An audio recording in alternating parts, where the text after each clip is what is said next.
going to leave the black screen up there and see what happens. Yeah. No? Hey, everybody. Welcome to another episode of Geek Spot News. It's been a minute. Sorry, we had some logistical and scheduling conflicts last week. Some end-of-year things going on for the school time and the hockey playoff time and all the times of all the things. But it is great to be back. I'm Jack. That guy's Frank. Yep, that one. He smiled for the podcast. The audio-only listeners. That was a great that's big right. smile. There he is. I forget sometimes we do the audio too. Welcome already to the people in the chat. Charles, good to see you as always. We got so much exciting stuff to talk about tonight. We got Masters of the Universe. We got Philly Fan Expo that feels like we went to 6 years ago, but it was last week. We got Spider-Man Noir. We got a finale for Hacks. We got, I'm sure there's more happenings and mystery and intrigue on the Dutton Ranch and in Yellowstone, Montana, or Wyoming, or Colorado, or where the F those guys live. Yeah. One of those? Yeah, sure. Great. So that's all the stuff we have to talk about. But before we get there, Frank, besides your internet being at full bars all of a sudden, love it. How have you been, buddy? I am an exhausted human being on so many levels. On top of the Comic-Con from the week before, that was a fun day. I can't wait to talk about that. I had an absolutely awesome Saturday with that. Let's see. Friday, hockey game Friday? No, Saturday morning, 10:30 a.m. hockey game for an over 50 tournament. Got hurt in the first game. Did not make the second game at 1:30. I thought I broke my wrist. I went home, drove all the way back home. Did some work on the wrist, put it in like one of them carpal tunnel massage things. I fell on it and jammed it backwards. So when it was time for the 6:30 game, I drove back down and played in that game. We lost both games. 7:30 in the morning. Sunday, we lost that game. That was the playoff game. Knocked out of the playoffs. We lost to the eventual team that won the whole thing. And then from that rink, I drove over to the other rink at 10 a.m. for a playoff game at that rink, which we won. And so I had 4 games in like a 12-hour span, which is a lot. That sounds like a lot. And then I pick it right up tomorrow night with a game. And then Wednesday, Thursday are finals for my Jokers team. So there's been a lot of hockey. And hi, T. Thanks for checking in. I know T's traveling. Nothing says June like hockey, you know. Oh, dude, it was a little warm in there.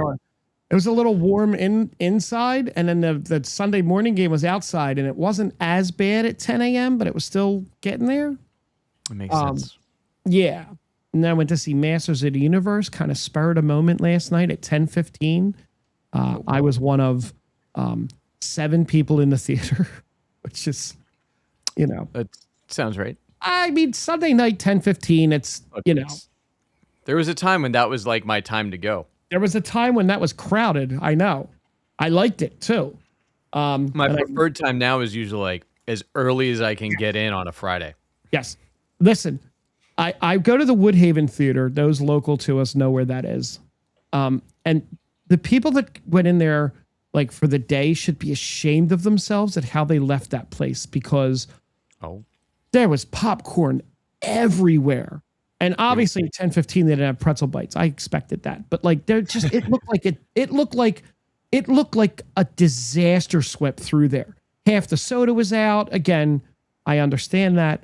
But it was just, there was some messes everywhere. There was like icy all over the place. Weekend, so people were more prone to go to the movies. Find air conditioning. I feel bad for the staff that had to clean that shit up. It was just, it looked like it was awful. Probably to go see, you know, Obsession and whatever that other movie is, Backrooms. Is Obsession the one with the chick from the Superman? Superman and Lois? Yes. Superman and Lois? Okay. It is Indy, I think. Yeah. The movie that was made for less than $1 million. Right. Yes. That is absolutely slaying the box office. Yeah. That is currently in number 8 for the year. Yeah. No, that's absolutely awesome for indie movies like that. And Backrooms is actually right behind it. both probably take out Mandalorian and Grogu. You know what's by the end of the week. I was gonna say, you know what's way behind everything else is Mandalorian and Grogu. Yeah, they will probably also take out Avatar 3 by the end of the week. Good for them. Yeah. Can I tell you what movie I liked more than Mandalorian and Grogu? Which one? Masters of the Universe. Nice. By far. And again, I'll talk about it later, but I'm telling you, for me, 10 out of 10. 5 out of 5. Oh, I just saw the box office for the weekend for Masters of the Universe. Oh okay, my gosh. Box office isn't great. Wow. Wow. Box office isn't great. It's a 54.3 global total, I believe I'm reading. Yeah, domestic is 30. Yeah, no, it's listen. And that's definitely a domestic, not a global property. Listen, T went to see it 9:40. Dude, I would give it 11 out of 10 too. And again, I want to talk about it a little later on, and I'm not going to spoil. There are 3 end credit stingers. Oh, that's a lot of setup. 2 are fast, and 1. So again, 1 is pulled right from the cartoon. Okay. 1 is a setup for the next movie, and the last one is also a setup for the next movie. Okay, nice. What about you? And you know, I'll talk about my Comic-Con stuff in a few. But what about you? Yeah, we'll get there. We'll segment that in with the news and stuff. Word. Lots of gigs last week. Some were local, some weren't. Lots of end of year wrapping up stuff at the school with banquets and concerts and more concerts and all those kinds of things, and a bunch more gigs local. Like there was a concert last Monday. That's why we couldn't do this. Wrapping up the Music Honor Society at the high school and all sorts of stuff. So been busy with all that. Got some time. I did manage to go through and binge Spider-Man Noir. So you'll hit Masters of the Universe. I'll talk a little Spider-Man Noir as we get into what we're into. That was about it. It hasn't been super busy. Got a bunch of gigs coming up this week. I'm in Delco a few times. I'm out in Conshohocken, whatever county that is. I don't even know what county that is. Maybe Montgomery, maybe? Philadelphia? I don't know. Yeah, it's like maybe. Montgomery County. And then I'm down in AC Sunday, so like another busy week. I was down in Cape May last week, and that's a drive. And other places. I don't even remember where I was. So Feasterville and Philly and Cape May, yeah, all over the place. So lots of stuff, lots of places. So I think that brings us to, let's see if this button works. Oh, wow. I don't have a list. You know what? I like that. For those of you watching, that's a cool graphic. Now for Frank's list. I don't really have a list today. So in lieu of a list today, I'm just the box office for this weekend, right? As you kind of great list to talk about today. It really is. Number 1 for now, this is according to Box Office Mojo. This is the domestic weekend. Okay. From June 5th to June 7th. Scary Movie pulled in the top spot at 54 million gross. Okay. It's wild. Number 2 is Masters of the Universe. You said 30 million. Number 3 is Backrooms at 26 million. A 67% drop from last week. Obsession at number 4 with a 25 million weekend domestic, a 7% drop. Coming in at number 6 with $9.9 million and a 59% drop in box office. Mandalorian and Grogu. Star Wars, we are so back. Yeah, that is wild. It's absolutely ridiculous. Super Mario made $1 billion. It has hit $1 billion now. It is the only movie of the year so far to make $1 billion. Now, and again, that factors in like Avatar, which technically came out last year, but this is worldwide. Michael's at 888. Project Hail Mary's at 680. Mandalorian and Grogu's at 293, which isn't terrible, but I think it's done. I think it's done. I think this is the last of the Kathleen Kennedy era movies where her name's on them. I think that. No, I know it'll be Starfighter, right? Starfighter. Yeah. I still think Starfighter is going to do better money than this does because Ryan Gosling just. Wait, is it Ryan Gosling? Yes. Yeah. Okay. Yeah, he's just a draw. Yeah, it goes back to but right, because he just had Project Hail Mary that Which is has nothing but him as the banking, right? Like people like the book, sure, but not enough to do almost $700 million. That's Ryan, but Ryan Gosling's also done like The Gray Man, and nobody wants to see it. But I think he's probably our closest thing to a movie star right now that's left. That can do different projects because he's not a franchise guy. No. Or an IP guy. So I think that'll help. I think the fact that there's probably that we've heard there's going to be lightsabers in that movies will help that movie out. And I know we all want to say that Pedro Pascal is a huge star. Oh boy! But in what? Look, what he's a TV star. I think he's a streaming channel star. But I think he's physically in the movie for about 15 minutes, and that's being generous. Yeah, they had him for the day in the fighting the Hutts when they took his mask. That's literally it. It's Brendan Wayne, and as we said it before, Lateef Crowder.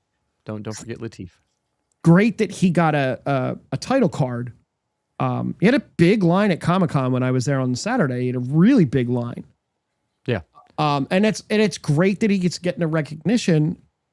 I just, we talked about the movie. It was like 4 episodes strung together. I think it was a season. It was like a 6-episode season that they condensed. I enjoyed the movie, but I gotta tell you, I enjoyed He-Man way more. I mean, look, we would have gotten a whole episode of that catfish guy if it was a series. That's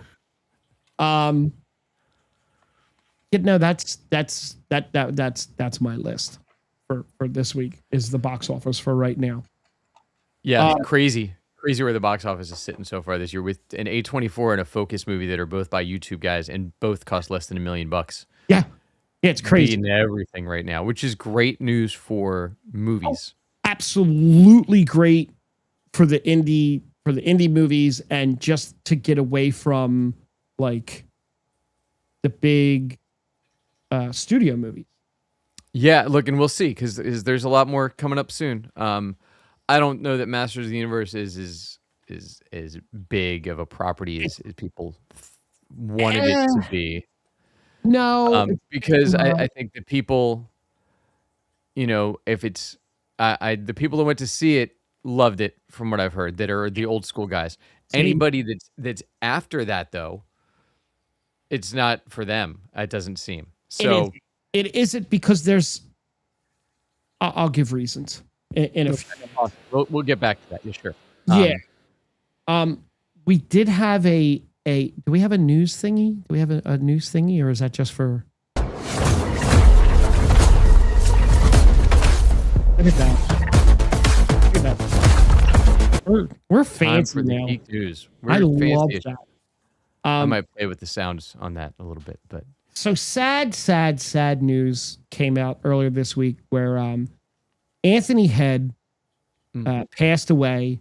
He's known for his role in Buffy the Vampire Slayer on TV. He played Giles. And for the evil Rupert Mannion in Ted Lasso, among a ton of other things that he's done. But he passed away at the age of 72, and at least he passed away peacefully due to complications from pneumonia. And it's always sad when someone like that passes away. So yeah, especially for those reasons, absolutely.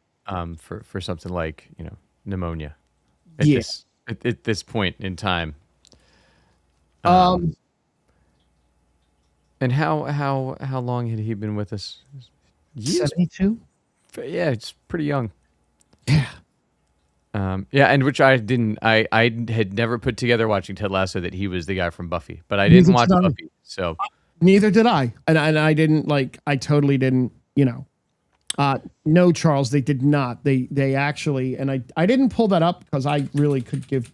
So they're been filming since March. They are taking a month off, partially related to the World Cup being local to that area during this stretch, and probably encroaching on them being able to do some of the filming things that they wanted to do. But yeah, they're just taking the month of June off. They're going to film through November because And, God forbid we get that show anytime soon. and you'll get that show at some point in 2029. That's wild. Speaking of things that aren't coming anytime soon, Pluribus season 2. According to Variety, executive producer Gordon Smith shared that we are working as hard as we can and as fast as we can, which isn't very fast, but it's the best we can do. We are writing. We're about midway through season 2, breaking it. We're done. We're doing the best we can, and we're hoping to get back to work shooting sometime, hopefully by the end of this year or early next year. Can I just tell you I don't care about this show anymore because of how long it's going to take to come out? Like, I'll watch it when it comes back, but I'm not going back and watching the first season. You better give me a previously on.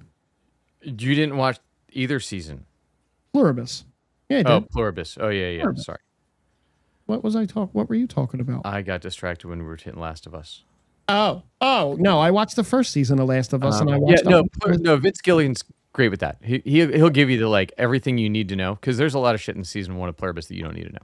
Yeah, and that's fine. I'll watch that to catch up. You sent me a teaser trailer for the new Scooby-Doo and Shaggy. Yeah. Scooby-Doo Origins. Yeah, this is the Netflix they've been dropping. They announced the cast a while ago. Yeah. Yep. People liked the cast that was announced. McKenna Grace. Everybody loves McKenna Grace. She's Daphne. Anna Abby Ryder Hayden is Fortune, Shaggy. who I think we know from. She's something that we have in. She was in Are You There, God? It's Me, Margaret. She was also in. She's been in The Pit. She's been in something else that we watched. She does a lot of voiceover work too. Oh, Ant-Man and the Wasp. She was the Cassie that was recast. Oh, yeah. Okay. Yeah, she was the original Cassie in Ant-Man. I knew there was something in our wheelhouse. You know, I hope it brings a younger generation into Scooby-Doo. They cast a live action dog for Scooby-Doo because they're like a real dog, little puppy. Puppy's adorable. Puppy's adorable. Yeah, but like, what? Why are we casting a real dog? By the way, the guy playing Fred, I'm totally down with. Huh? Maxwell Jenkins. Yeah. So if you've been listening to our show for a while, you've heard me rave about Lost in Space. Yeah. This is Little Will from Lost in Space. Will Robinson, all grown up. Okay. And he's fantastic. He was also on Reacher. He played a young Reacher in the first season. Okay. Yeah. But he's great. Okay. And the guy cast is Shaggy, who's not Matthew Lillard, unfortunately. Yeah. Well, they're also young. was in The Pit, so I guess The Pit's just where they were doing their casting, which is weird. But yeah, so yeah, I don't know how to feel. It's a puppy, Scooby. Yep. So a Great Dane puppy, that looks nothing like what we know of Scooby-Doo. No. Nothing like Scrappy-Doo, because Scrappy was not, realistic to a Great Dane puppy. He was just a miniature Scooby. Correct. Which is not how they look. But I think they're going to get a lot of pushback after today with that release. So the tag for the show is takes place during Shaggy Rogers and Daphne Blake's last summer at camp. The two end up getting dragged into a mystery involving a lost puppy who apparently witnessed a supernatural murder. As they dig deeper, they join forces with Velma Dinkley and Freddie Jones. Together, the four teenagers work to solve the mystery. Again, I hope a younger audience gets pulled into it and somehow they find their way to the OG cartoons, but I have no interest in this. This is definitely not targeted for me. No, I don't. The last few things haven't been in my wheelhouse either. But yeah, Netflix had a whole bunch. That was one of the trailers that dropped today. There's an Enola Holmes 3 dropping tomorrow. Okay. Netflix announced today. So they had some stuff That's come my out. boy. That's my boy Henry and Millie Bobby Brown. Yes, Millie Bobby Brown, Bon Jovi. Bon Jovi, who is getting. I did see an article a couple weeks ago that she's getting. They're giving her flack because of the time period it's set in. And one of the pictures where she's peeking around a corner, they zoomed in on her nails, and they're like modern day press on nails that weren't invented back then. So Oh my God. people need to nitpick at everything. They do. They can't help it. Yeah. They can't help it. Speaking of Netflix, for the last little thing here for the news, Netflix chairman Dan Lin said he wants the streamer to prioritize more mid-budget fare, but avoid working with directors who hold steadfast to a theatrical opening. There's a group of filmmakers, he said, who still want theatrical. Those are filmmakers we've accepted, we just won't work with. Oh. That's an honest but bold statement to make, because you're driving a lot of directors away from you, but you're also opening the door for a bunch of perhaps younger, newer directors. Yeah, that is weird. It is a little, it's a little weird to say that. I find myself watching less things on Netflix now than I have. I watch wrestling on Netflix, but other than that, I really don't go. Like, eventually I'm going to go back and watch Stranger Things, but it's probably not until I don't really have any open slots to watch anything right now. I'm kind of, that makes sense, catching up on like actual things that I should be watching. Right. It's fine. You'll get there. We'll all get there eventually. But that's. I tried to go see what was on Netflix, and for some reason, Netflix's page keeps taking me to like 2017. So I feel like it's broken, because I know they had a bunch of other announcements today, but I can't view them for whatever reason. Oh, just weird. Netflix, but that's okay. Announcements today. Yeah, it didn't pull anything up. They dropped a bunch of stuff. Yeah, the Great Dane announcement today. Bunch of other stuff. It's fine. This took me to the right page. Yeah, we're getting a human vapor show on there from the guy that did Godzilla -1, a new season of Lupin. They did the Enola Holmes. There's going to be a United States 250th anniversary documentary, which should be interesting. That should be a blast. It'll be great. Crazy thing they just announced called Another Round. The tagline for this is 4 high school teachers decide to test out a theory that maintaining a constant level of intoxication will improve their overall lives. Oh. Starring Mads Mikkelsen. Oh. Okay. And the trailer is him like dancing on the docks in like a full Broadway dance routine. So it looks wild. Okay. So I might end up having to binge that. Okay. That sounds interesting. Hi, Pete. It does. They're also talking. There's also the J-Lo, Brett Goldstein. Is that on Netflix? Yes. Not on Apple? No. Oh. No. Oh, I won't watch it. Which is wild that he cast himself as the lead in something he wrote and was like, you know who I want to make out with now? Yeah. Yeah. I would be the only one. Let's cast J-Lo. If I had any sense when I was younger, being a writer to write myself into movies would have been the freaking thing to do. Stay single and write myself into movies and be like, you know what? This is who I want to hook up with next. And I feel like that's all it takes, right? You just have to do it and you're good. Yeah, I'm 54. I'm not doing that. Fair. I'm gonna do senior stroll to bases next year, and that's as far as I'm going. But so what about what you watched before we do the Comic-Con stuff? And we can actually hit. I think we can hit Comic-Con before that. The only thing that I watched, because I think we can give a little time to Spider-Man Noir and a little time to Masters of the Universe. I totally forgot about that show. So the only you were busy hockeying. It's all right. Was the Hacks finale, which had a ton of twists and turns, and it's been a couple weeks now. So I've raved about it regularly on this show. I think they did 5 seasons and they stuck the landing. All of the kind of qualms I had with season 4, for the most part, were alleviated by bringing it back to the relationship between Gene Smart and Hannah Einbinder on the show. It's so good, and they really made you think they were driving to a definitive ending in the finale, and they did some twists and turns by the end of it that really paid off and were incredibly well done. Awesome. So yeah, I thought where they were leaving everybody, I'm like, oh, this is crap. I don't know what they're doing here. And then like they landed the plane to finish it, which rarely happens anymore. And that's done, right? Done. 100%.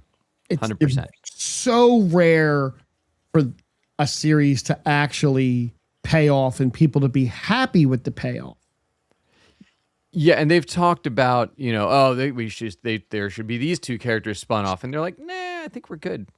The people that created it, they'll do something else soon, I'm sure. But yeah, Jean Smart she'll win another Emmy for this season, 100%. Oh, well, good for her. So she will be the first actress to win Best Lead Actress for every season of her show. Wow. Because Julia Louis-Dreyfus took a minute to get there with Veep. Right. But Jean Smart's has been brilliant every season so far, so she'll keep going. And yeah, the people that created this show did Broad City a few years ago on Comedy Central. Okay. So they met as members of the Upright Citizens Brigade, if you remember that. I remember that show, but the people that came out of that show were unbelievable. Okay. But it's a stand-up group. Like who was the other one? The Stand was the other comedy group, or the Groundlings. Like they're like Upright Citizens Brigade was like that.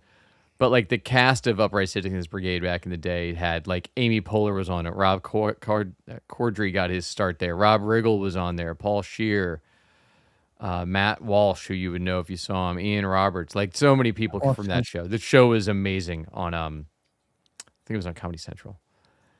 But it was a sketch comedy show. It was great. But yeah, those guys that got their start there that did Hacks are fantastic. So I'm looking forward to the next thing they do. They seem to have a real great grasp of how to make fun stuff to watch. Oh, that's awesome. Are you planning on following the Travis Kelce Taylor Swift wedding by any chance?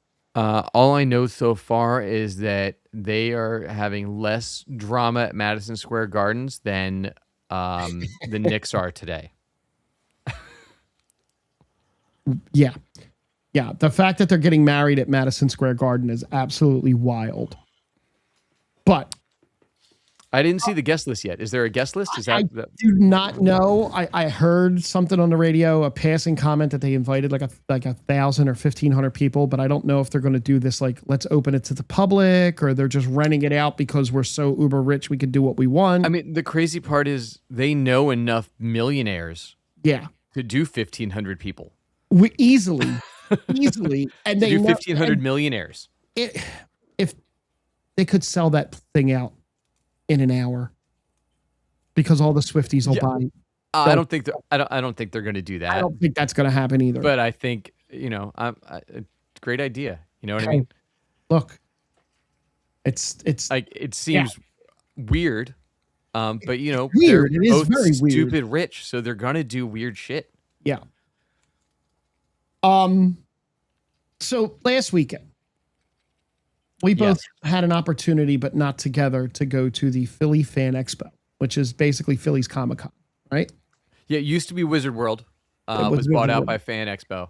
It's been about back in 2021. Yeah, it's like 3 or 4 years. It's been a while. Yeah. Yeah. So here, it's a tale of two. It's a tale of two things, really. If you look at online and you look at the Philly Fan Expo Facebook page, most of the posts are people whining and complaining. And I went on Saturday, which is obviously the more crowded of the days, and Jack went on Sunday. My experience on Saturday was it was very crowded, but that's a good thing because there's a lot of people, there to do things. my main goal, aside from getting some I didn't actually shoot any content this time. I did last year and didn't use it. This year I didn't shoot content, but we're talking about it more than we did last year. I didn't make it last year, so yeah. Right. So my goal was to go in and kind of get a good overview, and then next year Jack and I can kind of actually set time aside this time to go and like maybe shoot something there or do something a little bit more than just talk about it. And I want to clip this and I'm going to send it to the guy Jerry that the media guy. He gives us our badges and puts out a lot of the stuff for them. I went with the sole purpose of getting autographs for the first time. The three main actors from Smallville were there. Kristen Crook pulled out, I think like a week before, scheduling conflict. I think she ended up going to Denver, didn't she? No. No. Maybe she's working. She was like working, I think, on she does a show up in Vancouver, like a mini movie or something. But I went, and Erica Durance, who played Lois Lane, was there, and Tom Welling, who played Clark Kent, and Michael Rosenbaum, who played Lex Luthor, was there. And I pre-bought tickets to get their autographs at their tables. And very quickly, I'll tell you my three interactions because they were all unique and really awesome. I went to Erica first because her line was the shortest, and she was actually the only one there at the time when I got in line. I got there, I think, around 11:30. When I got up to the table, I paid a couple extra dollars for a table selfie with her. She had an array of 8x10s and we just had a quick little conversation. They write your name on a little Post-it so they can so they're not just like, hi person, how are you? Like it actually feels like, when they say your name and you're like having this interaction. I don't get starstruck, really, not really, but I was actually excited because I have watched this show so many times and I follow the podcast and that they do. And she was so sweet and she was so nice. And I told her that this was the first time that I had ever gotten a selfie. I've never done this at a con before. And she was overwhelmed and joyed, or not overwhelmed, but she was overjoyed that, oh my gosh, I'm your first picture. And this is awesome. This is wonderful. Which picture do you want? And I said, listen, there's a lot of really great pictures here. Which one's your favorite? And she's like, oh my God, now I'm on the spot. So she picked the picture that she thought was the best of them, signed it for me, took the selfie. Super, super sweet, super nice. Rosenbaum, I went to him next. His interaction was way, way different. And the whole time you're in line with him, he's taking little Post-its and he's flicking them back at the crowd. And he's a very playful person, which doesn't really come off when you listen to his podcast, like the Talkville one. Yeah. And when I got up to him and I said, hey, he's like, hey, Frank, nice to meet you, blah, blah, blah. And I said, I mentioned how I bought a picture before, and he said he remembered. You think, okay, sure you do. And he goes, no, I remember it was bent in the corner, and I signed it, and I sent you one back. And I was like, oh wow, that's awesome. And the picture that I picked for him was he did a TV show on TV Land called Imposter, and he played he was like a thief or something, or he was hiding out in this local town, and he was pretending to be a pastor at a church. And it was a picture. And he's like, oh, nobody ever picks this. This is a great show. And we talked about the show for a minute. And I mentioned to him, like, as he was coming around the table, that I did a podcast too, because I told him how much I like Talkville. And I wasn't trying to shill for the podcast. I just was talking to the guy. You gave him your autograph, signed a Geek. I gave him my autograph. Yeah. That's, you probably asked for it at that point. He did. No. He didn't ask the name, and I wasn't offering the name up. I was just I was just having a conversation with him, and he said, I was like, we don't have a lot of followers, but, and he's like, do you enjoy it? And I was like, actually, yeah. I was like, myself and Jack, the guy I do the show with, I said, we have a lot of fun doing it. And he's like, keep doing it. He's like, it's all that matters. I was like, I'm not in it for the money. Neither of us are. We just like to do what we do. And he's like, that's awesome, as long as you're having fun. And then he came around and he put his arm around me and he took like 6 different pictures in different weird poses, making faces. Great. So that's why we called our podcast Inside of Me, Mike. The last one I went to was the longest line was Tom Welling. And I honestly, I'll be honest. I actually was a little, I wasn't sure how the interaction was going to go with him, because sometimes he seems like he could be very like, I don't want to be bothered. He was, of the three of them, the most awesome. I got up to his table. He shook my hand. Nice to meet you, Frank. I had a Luther Corp shirt on, and he goes, "Oh, that's a great shirt." And I chuckled and I went, "I don't have enough time to quick change into my Superman shirt, so I just brought this one." And he pointed at me and he goes, "That's good. I like that." So he signed a picture and he came out from around the table and he kind of nudged me forward and got behind me and he started writing on my back with his marker. Like, "What are you doing?" And I'm turned around and I'm laughing. And thankfully the lady taking the picture got me like turned around laughing. And he said, and I swear to God, he goes, "I'm writing 'fuck Lex' on the back of your shirt." And it felt like he was like writing for a minute. And then he put his arm around me and he took the picture and he's like, "I didn't write that." And he's like, "Don't worry." He's like, "I didn't write anything." And as he was walking back around the table, I stopped him again and I was like, "Hey, Tom, can you make sure Michael does the last 2 seasons of Talkville?" And he stopped and he like, "You know what?" He's like, "I really believe he's going to do the last 2 seasons because he's having more fun." And it's like, "I've noticed through season 8 that he's like more relaxed and enjoying it." And he's like, "Yeah, because he's not in it. He doesn't have to watch himself every week." And he's like, I'm kind of surprised that he's enjoying it as much as he is, but he's actually having fun now." Good. I thought that was cool. That was a nice little thing. I walked around. I almost bought the He-Man sword, but at $295, I said, "No, thank you." But you spent more time with along the artist row, right? Well, so mine, I didn't go. I didn't get any. I went Sunday for a couple hours. I didn't get any autographs. I went and walked through the photo thing. I saw the celebrities. I said, "Oh, look, there's celebrities. Cool. Hey, celebrities." And great group there. They all seem to be having fun. Some had lines. I felt awful for the dude that plays the metal jaw guy from One Piece, the new show, Mm-hmm.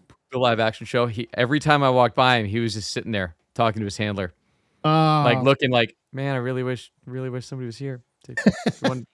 Anybody know who I am? Look, there's a picture right here. Do you see the picture?" 2 years ago when we went, I think Edward Furlong was the same way.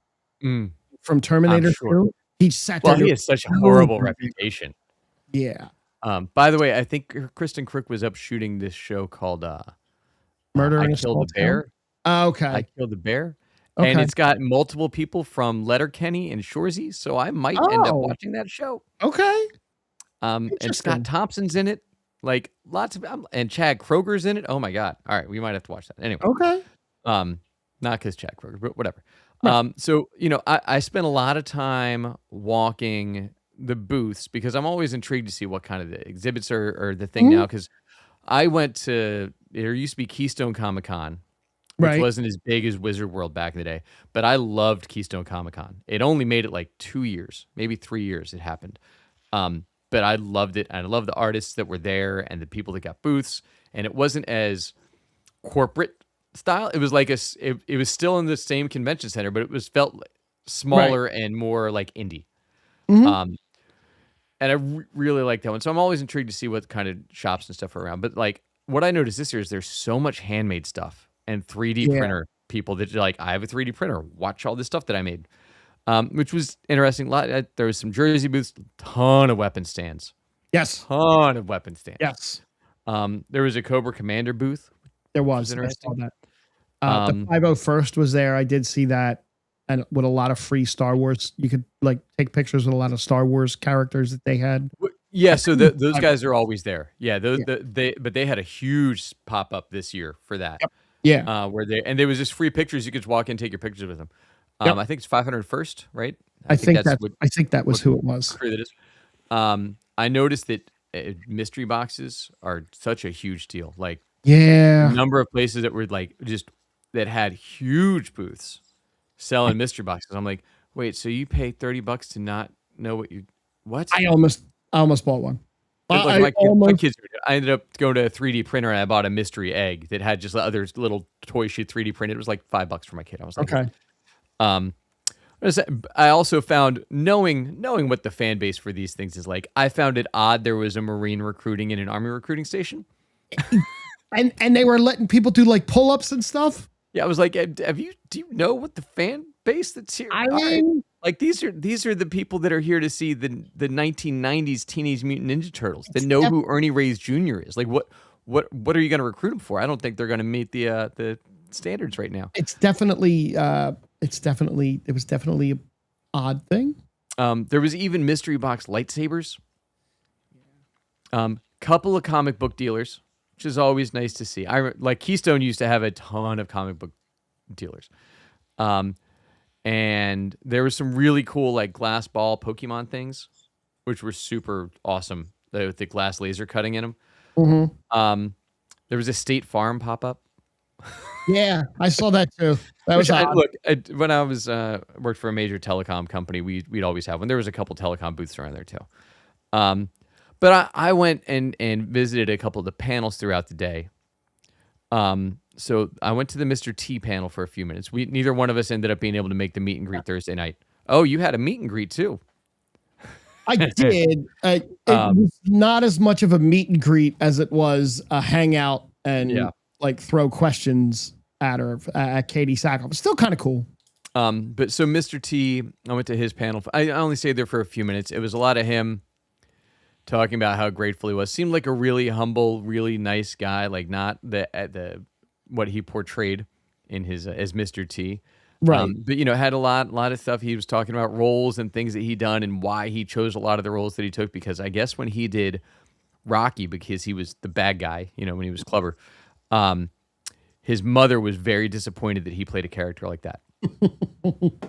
And he was telling the story about it. He said, my mom, after the premiere, I went to put her coat on her and she turned her back to me.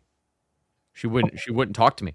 Oh, wow. Like, and she let my sister go up and give it to her, but she said, "I can't believe you acted that way." I think because he might have taken a swipe at Adrian, maybe in the movie. Well, he didn't take a swipe at her, but he took some verbal shots. Yeah, so his mother did not approve. Hey, woman. Yeah, so his mom did not approve of that, and so she was disappointed in him for that. And after that, he only took roles where he could be a positive influence and do more things as far as that goes. So like really, talked a lot about his values and being a mama's boy. So I stayed at that for a little bit. And then I wandered some more. I did go to Artist Alley. There was so much in Artist Alley. It took me 45 minutes to just look at all the booths in Artist Alley. Wow. Because they were cool. So dense and on top of each other. Yeah.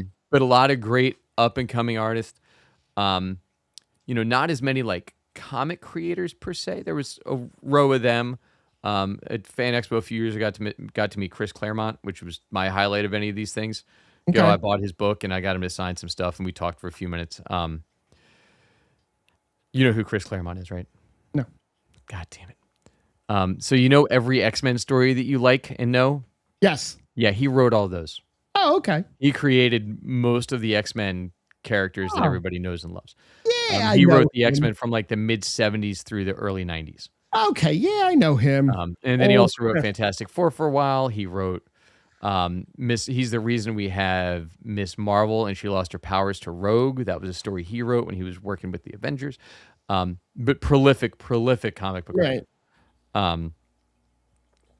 I met him a few years ago. And then I went to another panel that was Jonathan Frakes and Brent Spiner. Yeah, I wanted to get their table autographs, but I didn't see them listed on the website. Yeah. So I assumed that they were just going to do the photos. I got there and they had table autographs, but I had spent enough money on the Smallville cast that I was done spending on autographs. Yeah, it's understandable. Yeah. I mean, Jonathan Frakes looked like a hot mess. He looked like and I saw him on Saturday and he looked like he just rolled out of bed and his hair was just wild. He was no different Sunday. But so I went to their panel, and I didn't realize that back in January they started a podcast. They did. The two of them, Dropping Names. Yep. And other things. Yep. Podcast, which I've now listened to like 6 episodes of. It's fantastic. Great. It's great. But they made their panel, which I was like, oh, it's a Star Trek panel. Let's go hear if they're going to talk about like the current state, because obviously it's a shit show over there right now. Yes. And Frakes is still very hands-on. He directed a bunch of Starfleet Academy. Yep. Which I was listening to the episode of his show where he was talking about Paul Giamatti being, because he directed the first half of the finale. Yeah. And he was talking about Giamatti is such a huge Trekkie Yeah. that he begged to do the show. I was like, oh, well, that's fun. That's awesome, right? But so it was the two of them, and they didn't talk about Star Trek for shit, nothing. But they made it into like an audience participation. But they couldn't see the crowd, so they spent this 45-minute panel. They spent about 30 minutes flipping out about the lights not being able to be turned on in the house. You know what's funny about that? And I think you said, did you stay for the Smallville one or no? Mm-mm. Okay, so I watched. No, there wasn't a Smallville on a Sunday. Yeah, there was, but it was different. late. Yeah. So I funny that you mentioned that, because when I watched that online, somebody recorded it, and I watched that. They spent the first 5 or 10 minutes of their panel complaining about the lights, that they couldn't see the crowd. So yeah. Rosenbaum walked off. I think it was Rosenbaum walked off stage, and like talked to someone and got. It took like a half hour for Frakes. Yeah. Frakes wandered off, and then he went and got the lights turned. Yeah, and he turned off the lights pointing at the stage. Yep. And then the guy hosting it wandered off and finally got the lights turned on for the crowd. And they were I was like, okay, well, you already spent 30 minutes interviewing the crowd. Because the whole premise is like dropping names, because that's the name of the podcast, right? So it was like, what celebrities have you met? Tell us their name in like a quick blurb. And like that went on for 25 minutes too long. And then they finally took a few questions. But like Frakes, I never realized how many F-bombs he drops constantly. It's wild. That's awesome. But, Spiner's made a couple jokes about, thank God those hobbits are gone. 'Cause they were there Friday, and I guess Saturday for a bit. Yeah, then they went to the early complaints we saw was like they were super late for their Friday panel. Well, they were late. So they were late, and Feldman, the same thing happened to Feldman, missed the Goonies panel because they were overbooked for pictures, and the pictures ran late. So, and for Feldman's credit, everybody, like, there were tons of posts shitting on Feldman, and then there were tons of people replying saying, you know what? He said that he would rather spend the time with the people that paid money to take pictures with him than go sit on the panel. So he was going to stay and make sure that people got their money's worth. And that's really cool, considering when he walked into the hotel Friday in the video of him, he had a book over his face so you couldn't see him. But I don't want people taking pictures. Well, I admire that like, you know, that he would rather spend the time dealing with the people that paid money for him. And I'm going to assume that same thing happened with the Hobbits. They just overbooked the hell out of them. Yeah, I'm sure. And that probably happens everywhere, because that seemed like a common complaint. Not just that, is you had single photos of them, then you had doubles, triples, and then you had all four of them. Then you had photos with them and John Rhys Davies, and then you had photos with the entire cast of people that were there. So there's that's a lot of it was a short amount of time. Yeah, because they were there. Some of them were only there Friday. Yeah. But that panel was fun. All in, they talked. They asked about what his favorite acting role was. Spiner didn't answer. Jonathan Frakes said Riker in Frame of Mind. If you remember that episode when he's locked in the insane asylum. Oh yeah. Oh, that was a great episode. He said that was his favorite acting gig that he ever got to do, was that episode. And then they talked about they Spot the Cat being the worst actor that Spiner ever worked with. That's so. Apparently there was 3 different cats. Okay. And there was not all of them were the same sex. So they used to get letters written in complaining that the cat would change genders within an episode and by episode. He was like, well, it's the future, so the cat just has both parts is what we went with as our story in a response to it. That's freaking hilarious. But yeah, they were great. Like I said, that podcast ended up being a lot of fun, which I hadn't expected. So that was Philly Fan Expo in a nutshell. We might throw some of our stuff up on. We did launch a Substack for Geek Spot News, so you can find us there now as well. The podcast will be live on there. Frank and I might both throw some articles up from time to time on the Geek Spot News Substack. So if you get a chance, go like and subscribe to that. It'll should give you these podcasts when they post the next day. It'll also give you, like I said, articles and stuff like that, because we might start writing some reviews down, so you can get more of our thoughts than what we cram in on these episodes sometimes, like what we're going to get to now. Segue. with Spider-Man Noir and Masters of the Universe. But I just gave my recap, so I will let you do Masters, and then I'll hit Spider-Man Noir, and then we'll call it a night. Before I get to that, I have to tell you that I finished Marshall's. Okay? If you have not finished Marshall's, I'm going to spoil it. Oh, no. I actually enjoyed the show, but can we stop kidnapping Casey's son? Come on. Like, I saw the plot. I saw the. Oh God! Did they do it again? I saw the twist coming a mile away. It was, if you've watched Yellowstone, you understand what's going to happen. A rich guy shows up, wants to buy his land. He doesn't want to buy it. He doesn't want to sell his land. The barn catches on fire. This happens. Then this happens. Then at the end of the show, he doesn't realize that this is the bad guy yet. And he thinks this guy's his friend.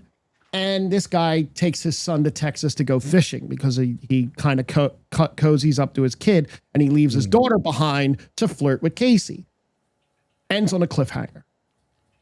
Again, I enjoyed the show for what it was, but Jesus, stop kidnapping the kid if that's what you're doing.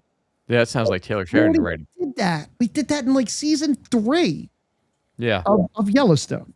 Anyway, right. Masters Universe. T gave it an 11 out of 10. I said 10 out of 10.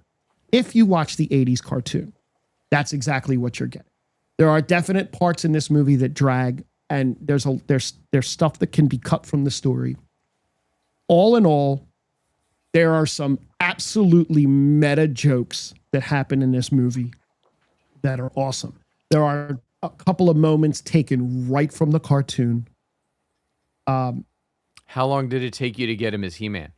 Because that was your concern. You've been talking for weeks. I better not. Forget how long it took, but it was a decent bit into the movie.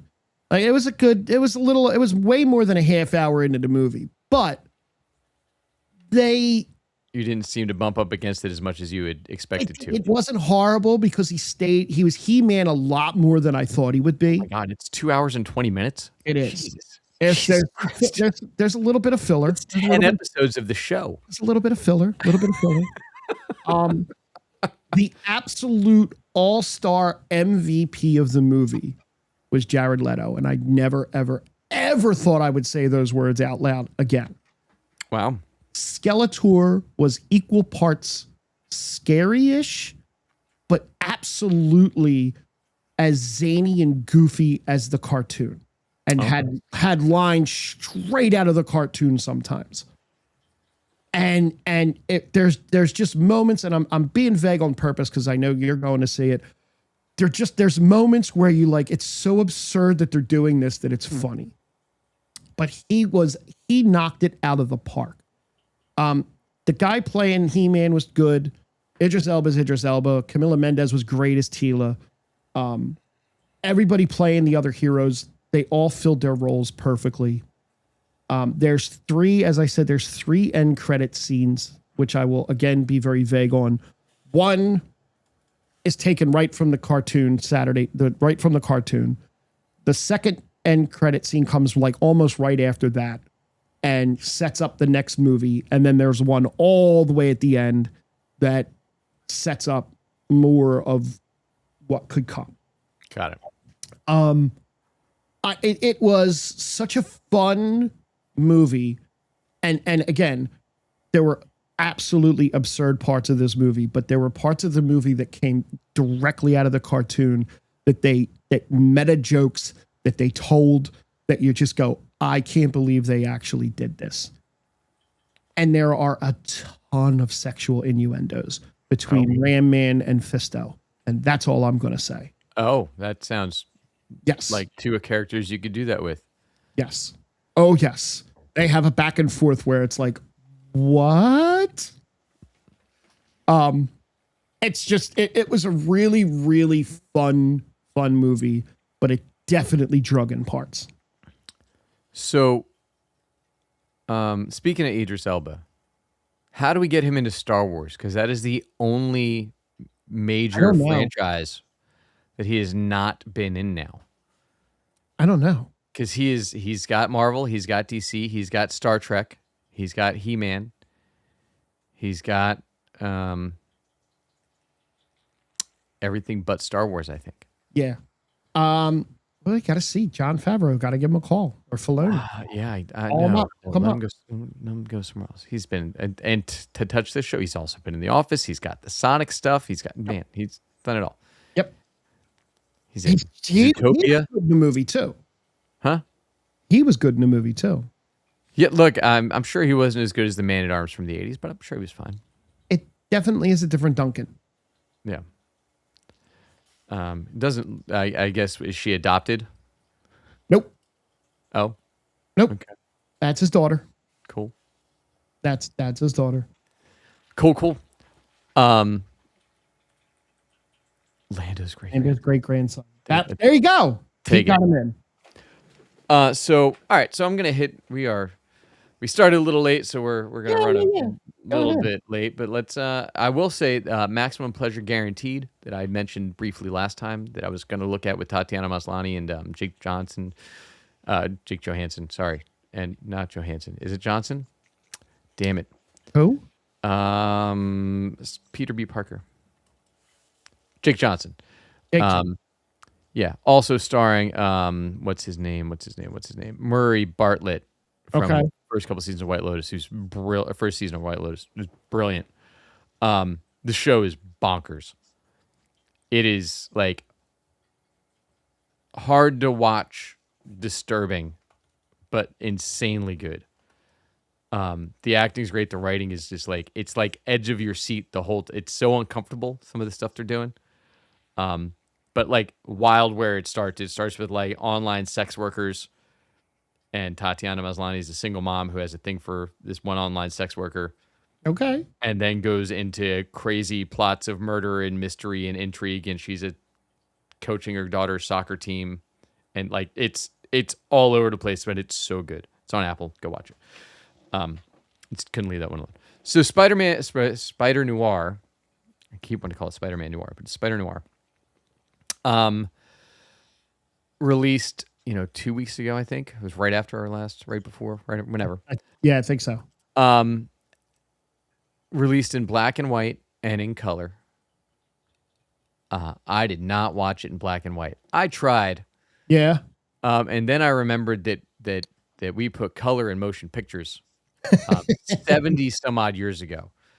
So there's really no reason for me to watch it in black and white because there's a reason that I haven't watched, That's a noir.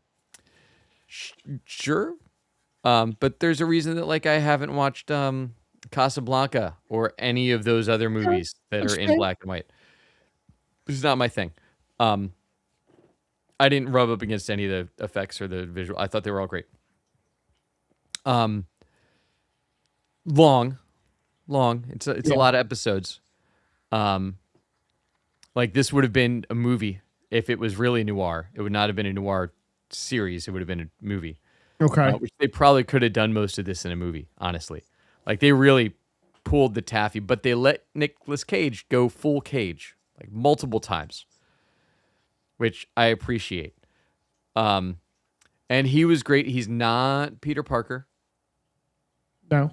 He's Ben Reilly because he does a lot of things. They allude to it through the show at one point where he says, "Oh well," somebody says to him, "Oh, is that why you changed your name?" And that's the only time they reference it. But I'm from what I understand with Spider-Man and Peter Parker, there is a lot of rules and regulations what you can and can't do with that character on screen. Gotcha. So you can't have him smoke or drink. Gotcha. And there's scenes where Nicolas Cage is wildly drunk on screen, beating the crap out of people with his spider-ish powers. Awesome. Yeah. So I thought it was great, all around. The acting's fantastic. Brendan Gleeson as Silvermane was great. The reimagination of all these characters. I didn't read any of the Spider Noir comics. I might at some point. But like they had Lamorne Morris was Robbie Robertson, who's kind of his sidekick. Karen Rodriguez plays Janet Ruiz, who's his secretary. And to complete the old noir trio, right? You have the private investigator, you have the reporter, and then you have the secretary who's kind of mouthy and is really running Right. the shop, um, and then you got Jack Houston, who I haven't heard of or heard from since Boardwalk Empire when he was amazing. He was the guy with half the face on Boardwalk Empire, that wore the mask, the shotgun guy. Uh, Did you watch Boardwalk Empire? I did.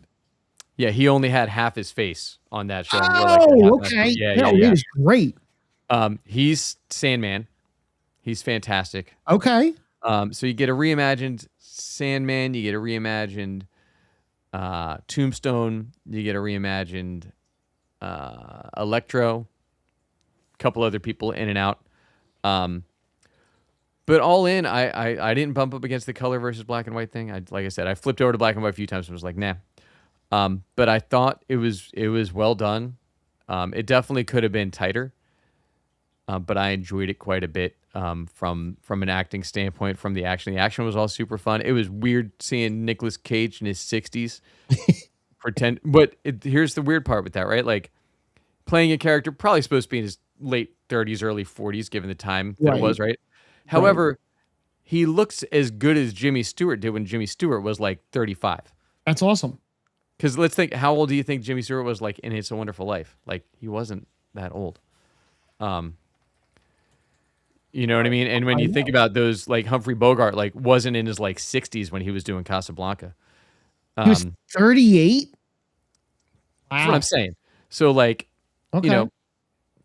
and that's what he looked like in It's a Wonderful Life, right? So Nicolas Cage looks that good at pushing 60 or right over 60 as these guys did back then.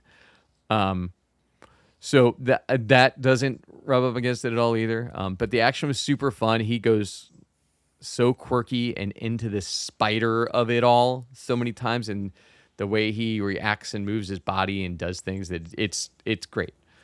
And all the other acting, like I said, was great. Cat Hardy is like the romantic lead-ish because he plays. This isn't a spoiler because it's in like the very beginning. The spider has retired for years because his fiance died.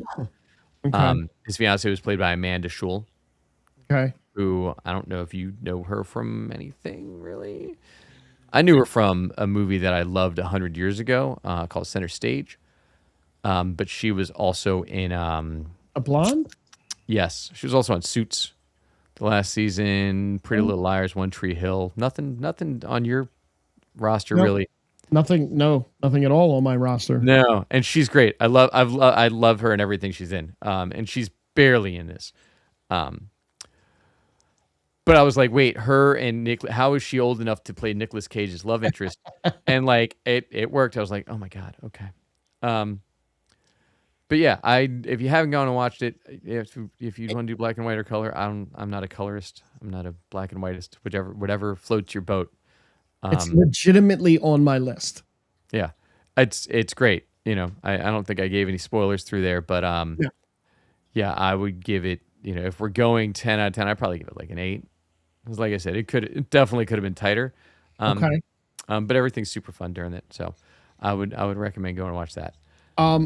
Staying with Spider-Man really, really fast. They released the runtime A Brand New Day. Yeah. 2 hours and 30 minutes. God damn, can we go back to 90-minute movies, please? Nope.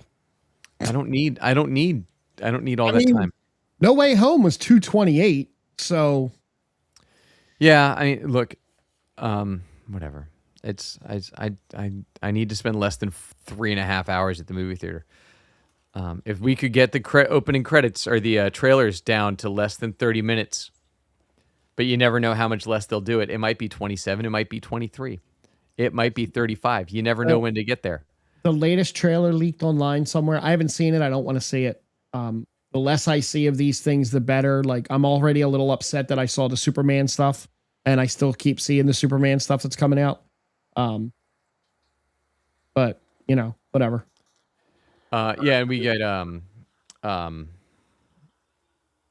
forget where I was going with that. Oh yeah, hopefully we get a Doomsday trailer in time for the I Spider-Man. think we're not getting a Doomsday trailer till Spider-Man. Like, I think Spider-Man will be fine. when you get the Doomsday trailer. That's fine. It doesn't come out for like 200 days still. It's so Like long. Tuesday? Yeah, it's a long time. It's like 190 days at this point, or 180 or something like that. But anyway, It's a long time. so hey, thanks for finding the Geek Spot, everybody. Thanks for joining the chat. Feel free to let us know what you think, what you want to hear about. You can find us on Instagram and on Facebook and YouTube, and now on Substack. If you're not over on Substack, there's some good stuff going on over there, so check it out. You can also find Frank at his other show, The Island of Relevancy, which may not be doing a show this week. T is traveling and watching. He's watching his Knicks. I've heard of them. I have nothing to say on that matter at all. I mean, Cool. happy for him. Yeah, I want to go watch how that opening goes when they announce people that are in the audience. So I want to go see how that goes. And I'm going to go play Forza Horizon 6. I'm going to go race cars around Japan. Nice. And like I said before, you can catch me all over the place at Jack Kid Music, playing up and down the Jersey Shore and all around the Philadelphia area the next couple months. So stop out and see that, and we will talk to you all next time. Yes, we will.